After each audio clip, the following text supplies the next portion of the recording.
Baik,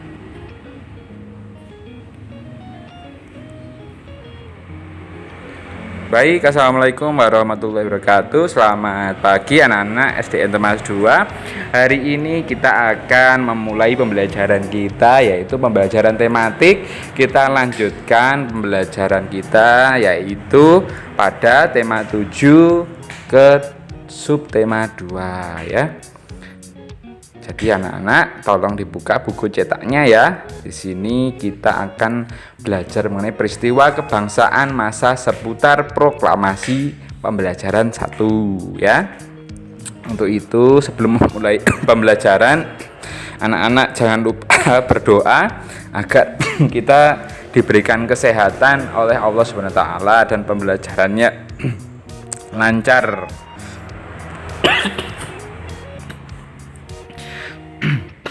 Ya, baik, terbentuknya Negara Kesatuan Republik Indonesia tidak hanya cukup dengan pembacaan naskah proklamasi kemerdekaan pada tanggal 17 Agustus 1945.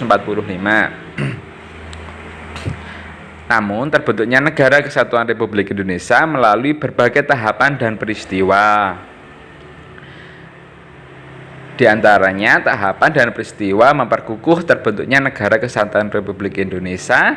Saat ini pun kita masih harus tetap mempertahankan kedaulatan negara NKRI ya. Proklamasi menjadi peristiwa paling bersejarah bagi bangsa Indonesia. Proklamasi menjadi tonggak sejarah berdirinya bangsa Indonesia menjadi negara yang merdeka dan berdaulat. Proklamasi menjadikan bangsa Indonesia terlepas dari penjajahan. Proklamasi juga menjadi awal bagi bangsa Indonesia untuk menentukan nasibnya sendiri. Peristiwa pembacaan teks proklamasi. Pembacaan teks proklamasi kemerdekaan dilaksanakan pada hari Jumat tanggal 17 Agustus 1945. Sejak pagi telah dilakukan persiapan di rumah Insinyur Soekarno untuk menyambut proklamasi kemerdekaan Indonesia. Banyak tokoh pergerakan nasional beserta rakyat berkumpul di tempat itu. Mereka hadir untuk menjadi saksi pembacaan teks proklamasi kemerdekaan Indonesia. Acara yang disusun dalam upacara di kediaman Insinyur Soekarno itu antara lain sebagai berikut. Yang pertama yaitu pembacaan teks proklamasi kemerdekaan Indonesia. B. Pengibaran bendera merah putih dan sambutan Wali Kota Suwiryo dan Dr. Muwardi. Upacara proklamasi kemerdekaan berlangsung tanpa protokol. Latif Hendraningrat memberi aba-aba setiap kepada semua barisan pemuda. Semua yang hadir berdiri tegak dengan sikap sempurna. Insinyur Soekarno dan Drs Muhammad Hatta mempersilakan maju mendekati mikrofon. Dengan suaranya yang mantap, Insinyur Soekarno didampingi Dr. Andes Muhammad Hatta membaca teks proklamasi kemerdekaan Indonesia yang telah diketik oleh Sayuti Melik. Berikut teks proklamasi yang diketik oleh Sayuti Melik. Proklamasi, kami bangsa Indonesia dengan ini menyatakan kemerdekaan Indonesia, hal-hal yang mengenai pemindahan kekuasaan dan lain-lain diselenggarakan dengan cara seksama dan dalam tempo yang sesingkat-singkatnya. Jakarta, hari 17 bulan 8 tahun 1945 atas nama bangsa Indonesia, Soekarno-Hatta. Ini masih ejaan lama ya anak-anak. Asli, ini teks asli seperti ini. Mungkin terlihat lebih sedikit aneh daripada abjad sekarang. Misalnya itu ada tulisan Soekarno ya, sekarang dibaca Su ya. Sesaat setelah pembacaan proklamasi kemerdekaan dilanjutkan upacara pengibaran merah putih. Bendera sangsaka merah putih dijahit oleh Ibu Fatmawati Soekarno, istrinya Insinyur Soekarno.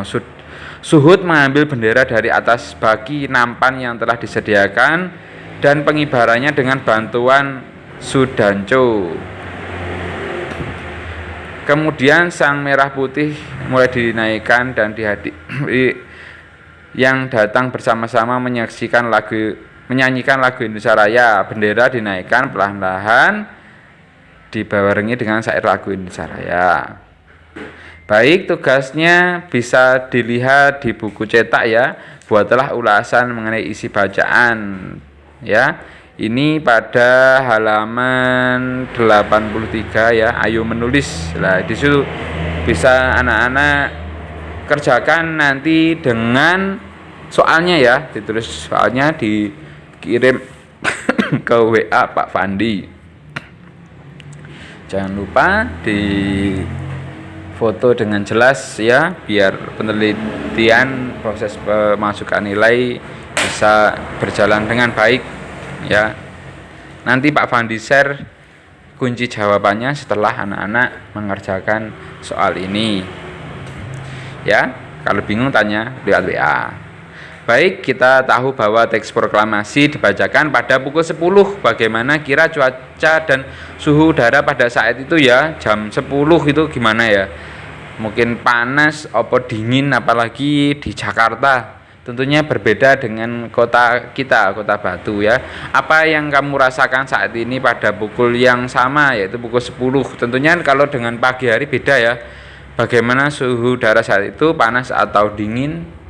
Nah, kalau cerah seperti ini mungkin panas ya anak-anak ya. Suhu udara yang kita rasakan sangat terpengaruh oleh sinar matahari. Ini cerah ya. Jika intensitas sinar matahari tinggi, suhu udara pun akan tinggi. Sebaliknya jika intensitas matahari rendah, suhu udara pun akan rendah. Hal tersebut juga berkaitan dengan perpindahan kalor secara radiasi ya. Kalor mengubah suhu benda. Kalor didefinisikan sebagai energi panas yang dimiliki oleh benda. Secara umum, mengetahui adanya kalor yang dimiliki oleh benda dapat dilakukan dengan cara mengukur suhu benda tersebut, tentunya dengan alat ukur kalor ya, suhu, termometer. Jika suhu tinggi, kalori yang dikandung oleh benda juga besar. Sebaliknya jika suhunya rendah, kalori yang dikandung oleh benda juga kecil. Nah, di sini ada gambar, yaitu kalor yang dimiliki oleh suatu benda bisa berubah-ubah, bisa naik, bisa turun, karena kalor dapat berpindah dari suhu tinggi menuju suhu yang rendah. Contoh, kalor dapat mengubah suhu benda. Air panas memiliki suhu tinggi, air dingin memiliki suhu rendah. Ketika dicampurkan, ya seperti gambar di sini, apabila dicampur, campuran itu akan menghasilkan suhu baru. Suhu rendah akan meningkat karena menerima panas yang bersuhu tinggi, jadi hangat ya. Itu sudah cukup mudah bagi kalian. Nah, demikian pembelajarannya. Tidak banyak tugas dari Pak Fandi karena sama-sama kita harus menjaga kesehatan ya anak-anak. Jangan lupa berdoa kepada Allah agar kita diberikan kesehatan. Bagi yang sakit segera sehat.